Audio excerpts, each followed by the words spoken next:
ትናንትና የተከበረውን የረመዳንን ወር ሸኝተናል።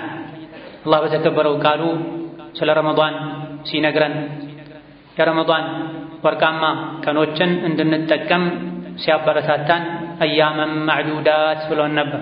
ጥቂት ቀኖች ናቸው ብሎን ነበር። ጥቂት ቀኖች ምንም ሳናውቃቸው የሰራንባቸውን ሥራ ይዘው ሄደዋል።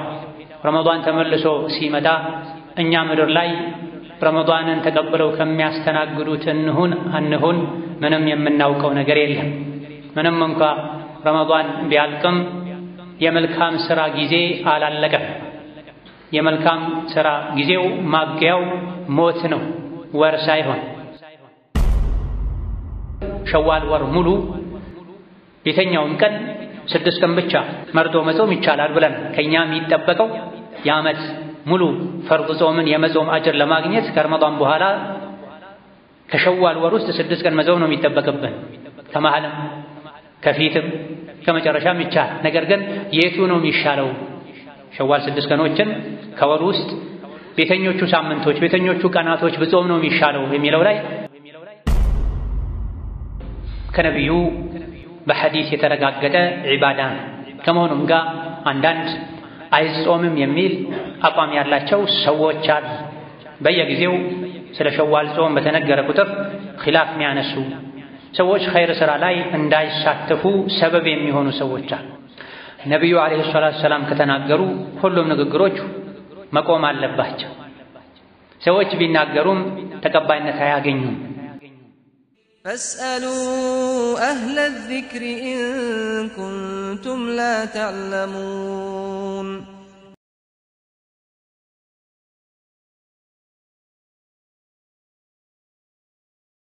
بسم الله الرحمن الرحيم يا الله باروچوي الله ያዛችሁን በመታዘዝ የከለከላችሁን በመከልከል ሁሌም በሁሉም ጉዳይ ላይ በሁሉም ቦታ ላይ የሚገባውን ፍራቻ ፍሩት። ለአኺራችሁ ስንቅ ያዙ። ከስንቆች ሁሉ በላይ ስንቅ አላህን መፍራት ነው። የአላህ ባሮች ሆይ ትናንትና የተከበረውን የረመዳንን ወር ሸኝተናል። አላህ በተከበረው ቃሉ ስለ ረመዳን ሲነግረን የረመዳን ወርቃማ ቀኖችን እንድንጠቀም ሲያበረታታን አያመን ማዕዱዳት ብሎን ነበር። ጥቂት ቀኖች ናቸው ብሎን ነበር።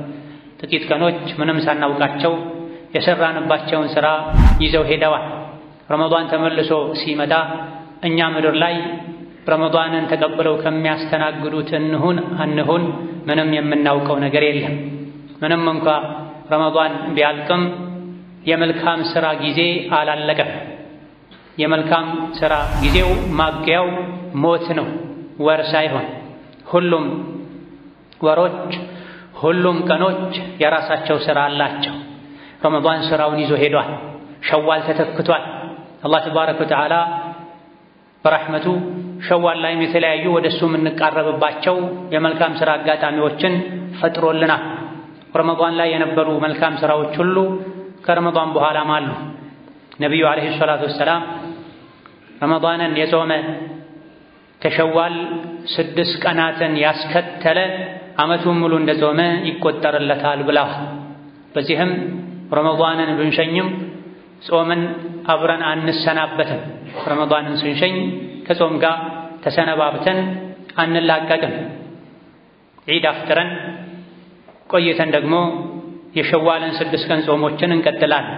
ይሄን ያደረገ ሰው አላህ ትልቅ አጅርን ቃል ገብቶለታል። ረመዳንን ሙልት አድርጎ የጾመ ከዛም ከሸዋል ወር 6 ቀን የጨመረ ሱና ዓመት እንደ ጾም ይቆጠርለታል ብላ። በዚህም ረመዳን ላይ የተፈጠረን ጉድለት እናሟላለን። የነቢዩ ዓለይሂ ሰላቱ ወሰላም ኡመት ዕድሜው አጭር ነው ካለፉት ህዝቦች አንፃር። ካሁን ቀደም የነበሩ ሌሎች ነቢያት የተላኩላቸው ህዝቦች በመቶ ቤቶች ይኖሩ ነበር። የሺህ ዓመት ዕድሜ ከዛም በላይ የኖሩ ተገኝተዋል በታሪክ 200 300 ቀላል የሚባል ዝቅተኛ የሚባል የዕድሜ ጣሪያ የነበራቸው ሰዎችም ነበሩ። የነቢዩ ዓለይሂ ሰላቱ ወሰላም ኡመት ግን ከ50 እስከ 60 ከ60 እስከ 70 ጥቂቶች ናቸው ከ60 ከ70 የሚያልፉት። ታዲያ ዕድሜያችን አጭር ቢሆንም ዕድሜው ረዥም የሆነን ሰው የመልካም ሥራ ዕድል የምናገኝባቸው አጋጣሚዎችን እድሎችን አላህ ፈጥሮልናል። ከዚህም አንዱ ረመዳንን አንድ ወር ጾሞ ቀጥሎ ካለው ከሸዋል ወር 6 ቀን የጨመረ ሰው ዓመት ሙሉ እንደጾም ይቆጠርለታል ብለዋል። ይሄም አልሐሰነቱ ቢዐሽሪ አምሳሊሃ ስለተባለ መን ጃአ ቢልሐሰነቲ ፈለሁ ዐሽሩ አምሳሊሃ። ይሄ ቁርአንም ሐዲስም የነገረን እውነታ አንዲትን መልካም ሥራ የሠራ ሰው አላህ በ10 ያባዛለታል ተብሏል። ረመዳን አንድ ወር ነው፣ በ10 ሲባዛ 10 ወር ይሆናል። ሸዋል 6 ቀን ነው፣ በ10 ሲባዛ 60 ቀን ይሆናል። 10 እና 2 ወር 60 ቀን ዓመት ይሞላል። ሸዋልን በአግባቡ የጾመ ሰው ዓመት ሙሉ እንደ ጾም ይቆጠርለታል። ዓመት ሙሉ ሱና ጾም ሳይሆን ፈርድ ጾም እንደ ጾመም ነው የሚቆጠርለት። ሌሎችም ዓመት እንደ ጾም ይቆጠርለታል የሚባልላቸው የጾም አይነቶች አሉ። በየወሩ 3 ቀን መጾም ለምሳሌ ይሄ የሱና ጾም አጅር ነው። የዓመት የሱና ጾም አጅር ነው የሚያስገኘው። ረመዳንን ጾሞ ከሸዋል 6 ቀን የጨመረ ሰው ግን ዓመት እንደ ጾም ይቆጠርለታል የተባለው ፈርድ ጾምን ዓመት ሙሉ እንደ ጾመ ይቆጠራል ማለት ነው የተፈለገው ተብሏል። የሱናና የፈርድ የግዴታ ዒባዳ አጅሩ የተለያየ ነው። ስለዚህ አላህ ተባረከ ወተዓላ ከወፈቃቸው ሰዎች ለመሆን ራሳችንን አነሳስተን አዘጋጅተን የሸዋል 6 ቀኖችን በአግባቡ ልንጾም ይገባናል። አላህ ተባረከ ወተዓላ የገባውን ቃል አያፈርስም። አጅሩን አኼራ አገኛለሁ ብለን መልካም ሥራ ላይ ፈጣኖች ልንሆን ይገባናል።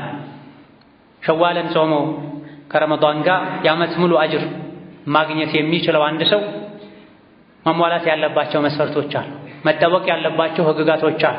ብዙዎቻችን ሸዋልን እንጾማለን፣ ነገር ግን ስንጾም ልንጠብቃቸው ልናሟላቸው የሚገቡ ነገሮች አሉ። እነዚያ ካልተጠበቁ መጾሙ ያስገኛል የተባለውን አጅር በተሟላ መልኩ ላናገኝ እንችላለን።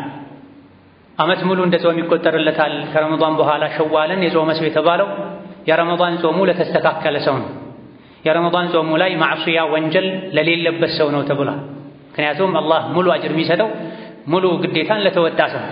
ለስሙ ረመዳንን ጾሞ ረመዳን ጾሙ ላይ ወንጀል የቀላቀለ ግዴታን ያጎደለ የዋሸ የሰው ስጋ የበላ ሶላት ላይ የተዘናጋ ጾሙ ላይ ጉድለት ያለበት ሰው ወይም ግዴታ ማጉደል ያለበት ሰው ይሄን አጅር አያገኝም። እንዲሁም ሸዋል መጾሙ ብቻ ሳይሆን ሙሉ የዓመት አጅር የሚያሰጠው የሸዋሉም ጾም ላይ የፈርዱም ጾም ላይ አላህን መፍራት ሲኖርበት ነው። እንደዚሁ ደግሞ 6 ቀኖች የረመዳን ጾም ከተጠናቀቀ በኋላ ሲሆኑ ነው። ቀዷ ያለበት ሰው ቀድሞ ቀዷውን ማውጣት አለበት። 6 ቀኖች እንደዚሁ ከሸዋል ወር መሆን አለባቸው። ከሸዋል ውጪ መሆን የለበትም።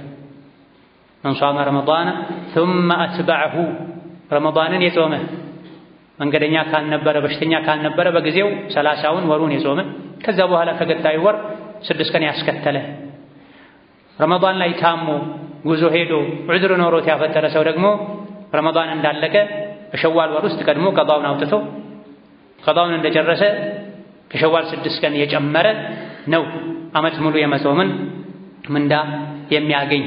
የመጾሙ ዓላማ አንድ አጅር ማግኘት ነው። ሌላው ጾሙ ላይ ዋናው ፈርዱ ጾም ላይ የተፈጠሩ ጉድለቶችን ማሟላት ነው።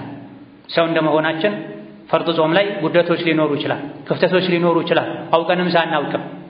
ከፈርዱ በኋላ ከሸዋል 6 ቀን መጾም ዋናው ፈርዱ ጾም ላይ ተፈጥሮ ሊሆን የሚችል ክፍተትን ጉድለትን ማሟያ ይሆናል። ልክ እንደ ሶላት ላይ መጨረሻ ላይ ሰጅደተ ሰህው እንደሚደረገው ቀብልያና ባዕድያ እንደሚሰገደው ከፈርዱ ሶላት በፊትም በኋላም ሱና የሚሰገደው ሶላት ውስጥም ከረሳን መጨረሻ ላይ 2 ስጁድ ሰጅደተ ሰህው የሚደረገው ዋናውን ሶላት ለመጠበቅ ነው፣ ለመጠገን። ጾምም ላይ ይሄው ተደንግጓል። ከዋናው ረመዳን በፊት ሻዕባን ይጾማል። ነቢዩ ዓለይሂ ሰላቱ ወሰላም ሻዕባን ላይ ጾም እንድናበዛ መክረውናል። ራሳቸውም ጾም ያበዙ ነበር። ይሄ ቀብልያ ነው፣ ለፈርዱ ሶላት ለፈርዱ ጾም ከለላ ነው። ዋናው ጾም እንዳለቀ ደግሞ የሸዋል ጾም ተደንግጓል። እንደ ባዕድያ ነው፣ እንደ ስጁደ ሰህው ነው፣ መጠገኛ ነው። ሸዋል 29 ሊሆን ይችላል፣ 30 ሊሆን ይችላል። በተለያዩ ምክንያቶች ከፊት መጾም ያልቻለ ሰው ከኋላ ሲጾም የመጨረሻውን ቀን 30 ነው 29 ብሎ ከተጠራጠረ ጨረቃ ታይቶ በ29 ማለቁ እስካልተረጋገጠ ድረስ 30ንም ጭምር እድሉን ተጠቅሞ መጾም ይቻላል። በመሰረቱ ወር 30 ነው ከፍተኛው። በ29 አልቋል ማለት የሚቻለው ጨረቃ ታይቶ አልቋል ተብሎ እርግጠኛ መሆን ከተቻለ። ሸዋልን ከዒድ ማግስት ጀምሮ በመደዳ መጾም ይቻላል። የተወሰነ ቀን አርፎ መቀጠልም ይቻላል። በመደዳ መጾም ይቻላል። እያረፉ አለፈለፍ ያሉ መጾም ይቻላል። በማንኛውም ቀን መጾም ይቻላል። እሁድ አይቻልም፣ ቅዳሜ አይቻልም፣ ጁምዓ አይቻልም አይባል። ምክንያት የሌለው ጾም ሲሆን ነው ጁምዓ ቀን ይቻላል አይቻልም፣ ቅዳሜና እሁድ ይቻላል አይቻልም የሚል ኺላፍ ያለው እንጂ ምክንያት ያለው ጾም ከሆነ እሁድ እረፍት ስለሚሆን ጁምዓ ግማሽ ቀንም ይሁን ሙሉ ቀን ስራ ስለማይገባ ይቀለኛል ብሎ በጁምዓ ወይም በእሁድ ወይም በቅዳሜ መጾም ቢፈልግ አንድ ሰው ይችላል። ሰኞና ሐሙስን ሳምንታዊ ሱና የሚጾም ሰውም አብሮ ነይቶ መጾም ይቻላል። ሱና ጾምን ከጀመሩ በኋላ በመሰረቱ ማፍጠር ይቻላል።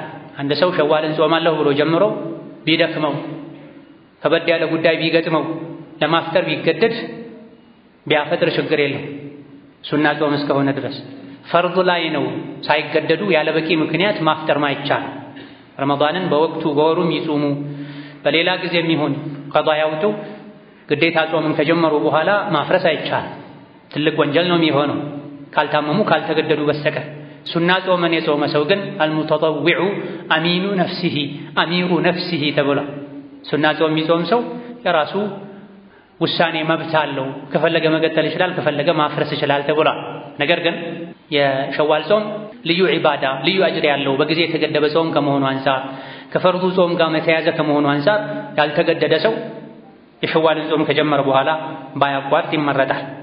ካቋረጠ በኋላ ሌላ ቀን ቀዷ ቢያወጣው ስድስቱ እንዲሞላለት መልካም።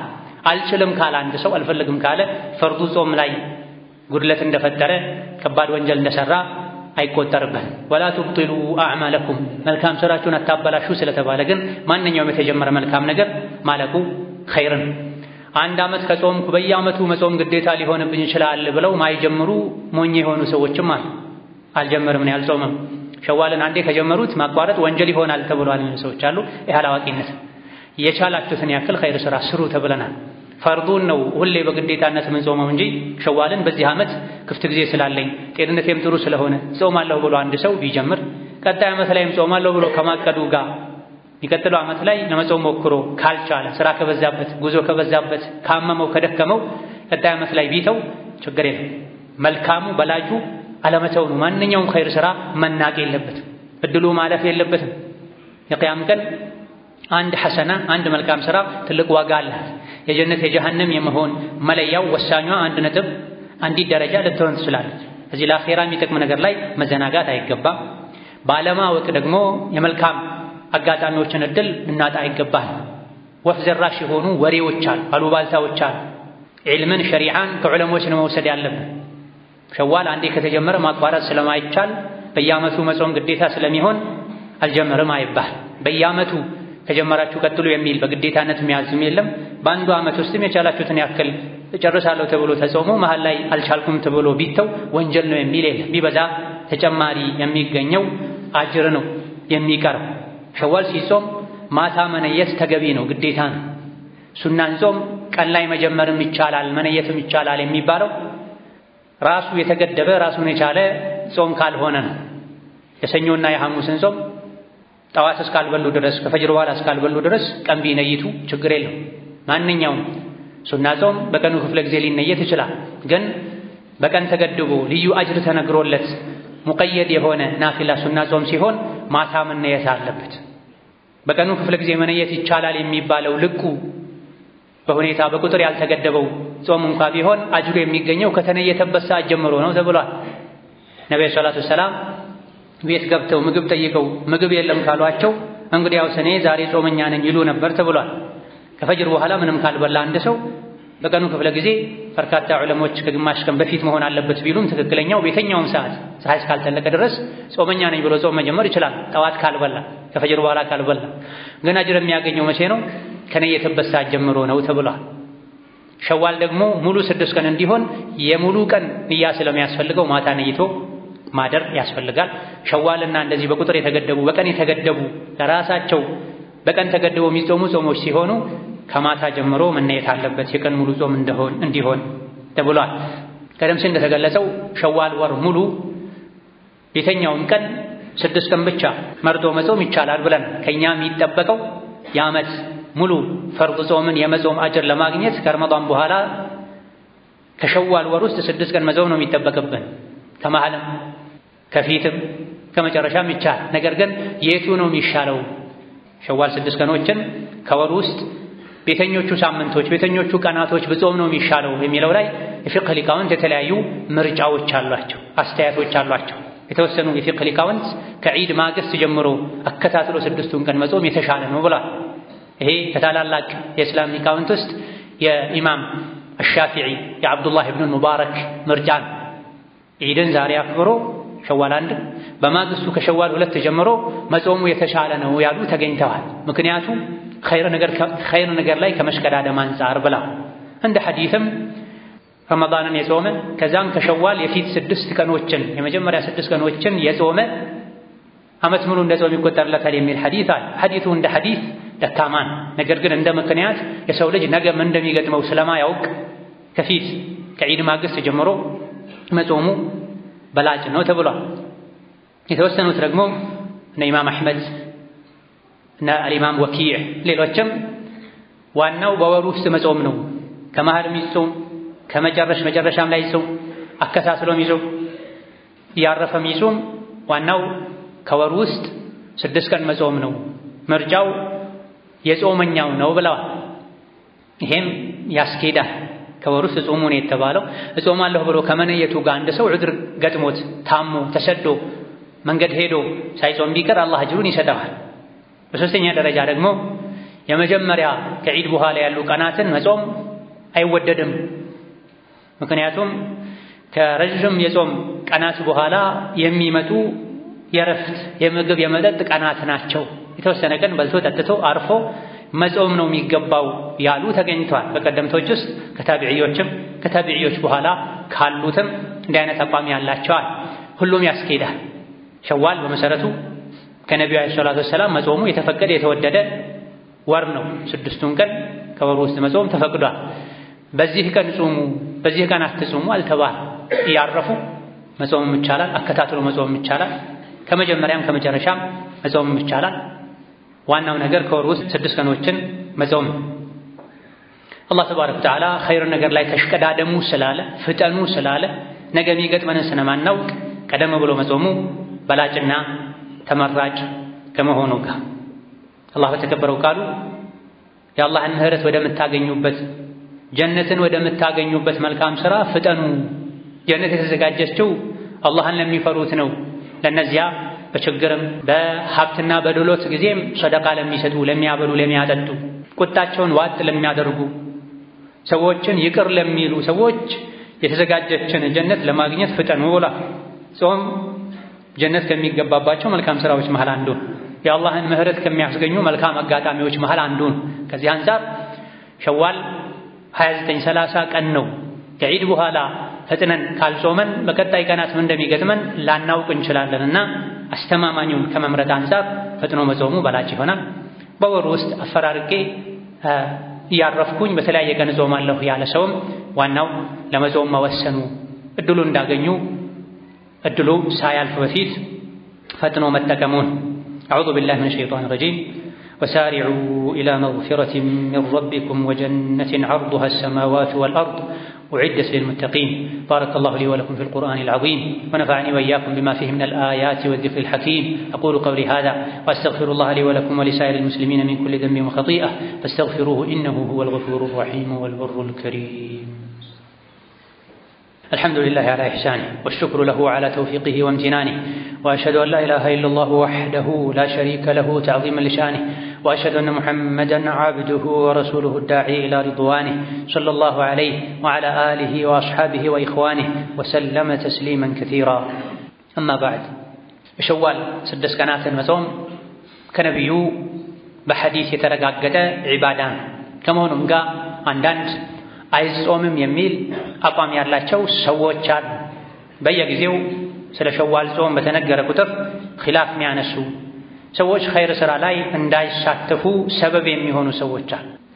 ነቢዩ ዓለይሂ ሰላቱ ወሰላም ከተናገሩ ሁሉም ንግግሮች መቆም አለባቸው። ሰዎች ቢናገሩም ተቀባይነት አያገኙም። ሐዲሱ ከነቢዩ ዓለይሂ ሰላቱ ወሰላም መገኘቱ ተረጋግጧል። ኢማም ሙስሊም ሌሎችም ዘግበውታል። ከመሆኑም ጋር አንዳንድ የፊቅህ ሊቃውንት በተለያዩ ምክንያቶች በአንዳንድ በሚያቀርቧቸው ምክንያቶች ተንተርሰው ሸዋል አይጾምም የሚል አቋም አላቸው። ኢማሙ ማሊክ የመዲና ዑለሞች ሲጾሙ አላየሁም ብለዋል፣ ስለዚህ አይጾምም ብለዋል። አይደለም በቋሚነት ሁሌ ሸዋልን መጾም ከፈርዱ ጾም ጋር ማመሳሰል ይሆናል። አላዋቂዎች ዋጅብ ነው ብለው ግዴታ ነው ብለው እንዲያምኑ ሊያደርጋቸው ይችላል። አላህና መልእክተኛ ዋጅብ ያላደረጉትን ዋጅብ ማለት ደግሞ አይቻልም በሚል አይነት ምክንያቶች ኢማሙ ማሊክ ሸዋል አይጾምም ብለዋል ይባላል። አቡ ሐኒፋና ሁለት ትልልቅ ተማሪዎቻቸው አቡ ዩሱፍና መሐመድ ኢብኑ አልሐሰንም ተመሳሳይ አቋም እንዳላቸው ተነግሯል። ይሄ የግለሰቦች አስተያየት ነው፣ በምክንያት ነው። እሱ ነብዩ ሰለላሁ ዐለይሂ ወሰለም ረመዳንን አንድ ቀን ቀደም ብላችሁ አትጀምሩ፣ ረመዳንን ሁለት ቀን ቀደም ብላችሁ አትጀምሩ ብለዋል። ይሄ በአንድ በኩል ፈርድና ሱናን ላለማመሳሰል ነው። በሌላ በኩል በክርስትና እምነት መጀመሪያ ጾም ግዴታ የተደረገው አንድ ወር ነበረ። የእምነቱ ተከታዮች ናቸው በተለያዩ ምክንያቶች በስለት በመሰል ነገሮች ከፊት ከኋላ አንዳንድ ቀን እየጨመሩ ያሳደጉት። እስላም ላይም አንድ ወር ብቻ ጾሙ ተብሏል። ይህ ከመሆኑ ጋር ከፊት ከኋላ እየተጨመረ አላህ ግዴታ ያደረገው የጾም መጠን እየጨመረ እያደገ ሄዶ ሸሪዓው እንዳይቀየር በማለት ነው ተብሏል። ይሄ ከጥንቃቄ አንፃር ከስጋት አንፃር ሰዎች የተናገሩት ነው። ምንም እንኳን እንደ ተራ ሰው ባይሆኑ የዲን መሪዎች ቢሆኑ ከነቢዩ ውጪ ሁሉም ንግግሩ ተቀባይነት ሊያገኝም ላያገኝም ይችላል። ራጂሑና ትክክለኛው ሸዋልን መጾም ሱናን ተወዳጅ ነው፣ ዒባዳ ነው። ነብዩ ሰለላሁ ዐለይሂ ወሰለም ሸዋልን በመጾም የሚገኝን አጅር ነግረውናል። ስለዚህ በየጊዜው ምንሰማቸው ነገሮችን በመተው የነቢይን ዐለይሂ ሰላቱ ወሰላም ሐዲስ በመያዝ ቡኻሪ፣ ሙስሊም ሌሎችም የዘገቧቸው የተለያዩ የጾም አይነቶች አሉ ወደ አላህ ማቃረብ የሆኑ ፈርዱን ጾም ይበልጥ አስተማማኝ የሚያደርጉልን ጸባያችንን የሚያስተካክሉልን። አንድ ሰው ሲጾም ጸባዩ ይስተካከላል፣ ነፍሱ አደብ ትይዛለች፣ ትተናነሳለች፣ የአላህን ፍራቻ ያስተምራል ጾም። ስለዚህ የተፈቀዱ የተወደዱ ከነቢይ የተገኙ የጾም አይነቶችን ሁሉ በታዘዝነው መሰረት በተፈቀደልን መሰረት ልናዘወትር ይገባናል። እነዚሁ ደግሞ አንዳንድ ህዝቦች ዘንድ ሸዋል የሴቶች ጾም ብቻ ተደርጎ የሚታይበት ሁኔታ አለ። ወንድ ሸዋል አይጾም ሴቶች ናቸው የሚጾሙት የሚሉ አላዋቂዎች አሉ። ሐቂቃው ይሄ ሳይሆን ሸዋልን መጾም ማንኛውም አጅር የሚፈልግ ፈርድ ጾሙን መጠገን የሚፈልግ ሰው ስራ ሊሆን ይገባዋል። ሰው ሆኖ ማይሳሳት ማን? ሰው ሆኖ ማያጎድል ማን? ሰው ሆኖ አጅር ማያስፈልገው አጅር ያንሰኛል ብሎ ማይሰጋ ማን? አጅር እፈልጋለሁ ግዴታ ጾሜ ላይ ክፍተት ሊኖርብኝ ይችላል ብሎ የሚሰጋ በሙሉ ሸዋልን ሊጾም ይገባዋል። ወንድም ሴትም ወጣትም አዛውንትም ፈመን ያዕመል ሚስቃለ ዘረቲን ኸይረን የረሁ ተብሏል። ብናኝ የምታክልን ኸይር የሠራ ሰው አጅሩን ያየዋል ተብሏል። ሸዋልን ስንጾም ከፈርድ ጋር አጣምረን ልንነይት አይገባን። ሸዋል ራሱን የቻለ ጾም ነው። አንዳንድ ሰዎች ቀዷ ካለባቸው በተለይ ከበዛባቸው ቀዷን አውጥቼ ሸዋልን መጾም አልችልም ካሉ አንዱን ቀን ለፈርድ ለቀዷ ለሸዋል ለሱናም ነይቼ ጾማለሁ የሚሉ ሰዎች አይሆንም። ነብዩ አለይሂ ሰላቱ ወሰላም ረመዳንን የጾመ ከዛም ከሸዋል 6 ቀን የጨመረ ነው ያሉት። ረመዳንን የጾመ በወቅቱ ዑድር የሌለው በወቅቱ የጨረሰ በወቅቱ በረመዳን ወር ውስጥ ዑድር ኖሮት የበላ የጠጣ ሰው ደግሞ ኋላ ላይ ረመዳንን ቁጥሩ ቀዷ ያወጣ ከዛ በኋላ ሸዋልን ካገኘ 6 ቀን የጨመረ ነውና የተባለው ቶሎ ለመጨረስ ተጣድፎ በተለያዩ ምክንያቶች በአንድ ቀን ፈርድም ሱናም ነይቶ መጾም አይቻልም። ሙሉ አጅር አያስገኝም። የጾመስ እንደሆነ የቱ ነው የሚቆጠርለት? ሁለቱም አይቆጠርለትም ያሉ ተገኝተዋል። በአንድ ቀን ፈርድም ሱናም ብሎ ነይቶ ቢጾም አንድ ሰው አይሆንም፣ ሁለቱ ማይጣመሩ ናቸውና ተብሏል። የተሻለው ቢያንስ ዝቅተኛውን ይዝለታል ማለት እንችላለን። ፈርድም ሱናም ብሎ ከነየተ አንድ ሰው ፈርድ ትልቅ ዒባዳ ነው፣ ለብቻው ዝግጅት ንያ ያስፈልገዋል። ፈርዱን ወደ ሱና አውርዶ አጣምሮ ከነየተ ሁለቱንም አያገኝም ተብሏል። የአላህ ረሕመት ሰፊ ነው፣ ግን ዝቅተኛውን ማግኘት ይችላል ማለት እንችላለን። ሱና ይሆንለታል፣ ፈርዱን ማውጣት አለበት። ነገር ግን ፈርዱ ሳይጾም ሱናው መጾም የለበትም። ሐዲሱ ቃሉ የሚያሳየውም ይሄን ነው። ምንም እንኳን ኺላፍ ቢኖርበትም ራጂሑ ሱናን ጾሞ ከዛ ፈርዱ መጾም ይቻላል ያሉ በርካታ ሊቃውንት አሉ። የሐዲሱ ቃል ረመዳንን የጾመ ከዛም ሸዋል ያስከተለ የሚለው መጀመሪያ ፈርዱ መሟላት አለበት ተብሏል። ሴቶች የወሊድ ደም ላይ ሆነው ሌላም ረጃጅም ቀናት የሚያቆይ ዑዝር ኖሮት ብዙ የረመዳን ቀን ያለበት ሰው ቀዷ ማውጣት ጀምሮ ቀዷውን ጨርሶ ከዛም ሸዋልን ማግኘት ካልቻለ ምን ያደርጋል? በንያው ያገኛል። የቻለውን ያክል ጥረት ካደረገ በጊዜ ፈርዱን ጾሞ ሱና ለመጾም ቢችለውን ያክል ጥረት ካደረገ ጥቅል የሆነ አጅር በንያው ያገኛል ተብሎ የተወሰኑ ጥቂት የሚባሉ የኢስላም የፊቅህ ሊቃውንት ሴት ልጅ በወሊድ ደም አያ ደግሞ በረዘመ የወር አበባ ደም ወንዶችም በረዘመ ጉዞ በተለያዩ ምክንያቶች በዛ ያለ ቀዷ ከነበረባቸው በሸዋል ወር ውስጥ ቀዷውንም ሸዋሉንም ማጠናቀቅ ካልቻሉ ቀድመው ቀዷውን ያወጡና ከዛ በኋላ ሸዋልን ጀምራሉ። በሸዋል ካለቀላቸው አልሐምዱሊላህ፣ ካላለቀላቸው ቀጥሎ ባለው ወር ቀዷ ማውጣት ይችላሉ ያሉ ጥቂት ሊቃውንት ተገኝተዋል እና ኢማም ኢብን ሰዕዲ ሌሎች። ነገር ግን ብዙሃኑ ሸዋል 6 ቀን በሸዋል ወር ብቻ የተገደበ ነው። አግኝቶ የጾመ ሙሉ አጅሩን ያገኛል። አግኝቶ ያልጾመ ያለ ምክንያት ከሆነ ምንም የለውም። በቂ ምክንያት ካለው ቢችል ለመጾም ከመወሰኑ ጋር ከመጓጓቱ ከመዘጋጀቱ ጋር ካልቻለ አላህ ተባረከ ወተዓላ በንያው ጥቅል የሆነ አጅር ይሰጠዋል ተብሏል። አያመል ቢድ ሰኞና ሐሙስ ሱና የሚጾሙ ሰዎች ከአያመል ቢድና ከሰኞና ሐሙስ ጾም ጋር አብረው ሸዋልን ቢነይቱ ችግር የለም። አያመል ቢድም ሰኞና ሐሙስም ዕለቱን ጾሞ ማሳለፍ ብቻ ነው የሚፈለገው። ራሱን የቻለ እንደ ፈርድ የጠበቀ ግዴታ የሆነ ለብቻው ንያ ያስፈልጓል የሚባል ጾም አይደለም። ስለዚህ ሰኞና ሐሙስ ጾሞ ማሳለፍ ነው የሚፈልገው። አያመል ቢድም ጾሞ ማሳለፍ ነው የሚፈልገው። በዛ ቀን ፈርድም ቢጾሙ እንደ ሸዋል ያለ ቀንም ቢጾሙ ዋናው የሚፈልገው ጾመኛ ሆኖ ማሳለፍ ስለሆነ በመደዳ ሸዋልን መጾም 6ቱን ቀን አልችልም ያለ ሰው አያመል ቢድን ጠብቆ ለአያመል ቢድም በየወሩ 3 ቀን ቢጾመው ለሸዋልም ሰኞና ሐሙስን ጠብቆ ለሰኞና ሐሙስም ለሸዋልም ብሎ ነይቶ ቢጾም የሁለቱንም አጅር አላህ ተባረከ ወተዓላ ይሰጣው። ሸዋልን ጾሞ ሲጨርሱ በመደዳ የፊት 6 ቀኖችን ጾመው 8ኛው ቀን ላይ ትንሹ ዒድ ብለው የሚያከብሩ ሰዎች አሉ። ይሄ ከነቢይም ይሁን ከሰሐቦች ያልተገኘ አዲስ ፈጠራ ነው፣ ቢድዓ ነው። ነቢዩ ዓለይሂ ሰላቱ ወሰላም ዒደል ፊጥርና ዒደል አድሓ ዒዱና አህለል ኢስላም፣ እኛ እስልምናን ተከታዮች ዒዳችን ዒደል ፊጥርና ዒደል አድሓ ነው ብለዋል። 3ኛ ዒድ የለም፣ ካለም ሳምንታዊ ጁሙዓ ነው። ነቢዩ ሰላቱ ወሰላም ረመዳንን ጾሞ ከሸዋል 6 ቀን የጨመረ የዓመት ሙሉ አጅር ያገኛል ብለው በነገሩበት ሐዲስ ላይ 8ኛውን ቀን ወይም ሸዋልን ሲጨርሱ ዒድ አክብሩ አላል።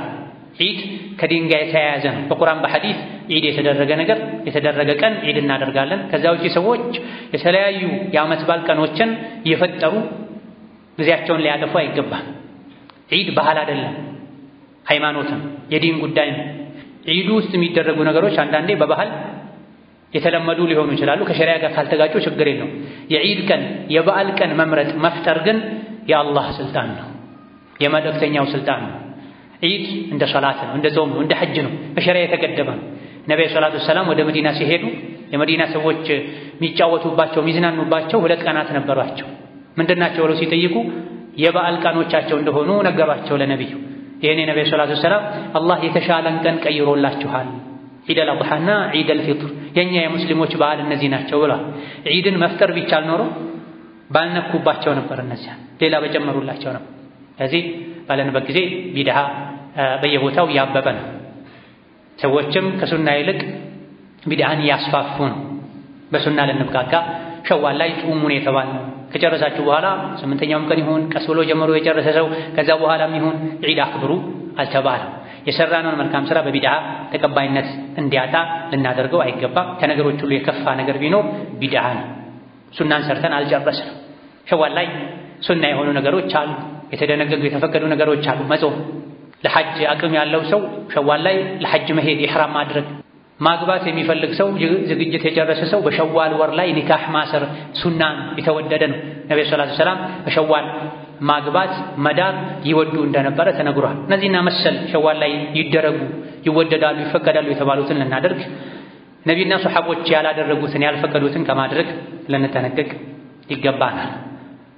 ثم صلوا وسلموا على البشير النذير والسراج المنير فقد أمركم بذلك ربكم قائلا إن الله وملائكته يصلون على النبي يا أيها الذين آمنوا صلوا عليه وسلموا تسليما اللهم صل وسلم وبارك على عبدك ورسولك محمد وعلى آله وأصحابه وأتباعه وسلم تسليما كثيرا اللهم أعز الإسلام والمسلمين وأذل الشرك والمشركين ودمر أعداءك أعداء الدين اللهم اجعل هذا البلد آمنا مطمئنا سخاء رخاء وسائر بلاد المسلمين اللهم آمنا في دورنا وأوطاننا اللهم آمنا في دورنا وأوطاننا ولا تسلط علينا بذنوبنا من لا يخافك فينا ولا يرحمنا اللهم اجعل هذا البلد آمنا مطمئنا وسائر بلاد المسلمين اللهم من أراد بالعباد والبلاد شرا فاشغله بنفسه واجعل تدبيره تدميرا عليه يا ذا القوة المتين اللهم انصر الإسلام والمسلمين اللهم انصر الإسلام والمسلمين اللهم انصر الإسلام والمسلمين في مشارق الأرض ومغاربها اللهم انصر إخواننا المظلومين والمضطهدين في فلسطين وانصرهم في غزة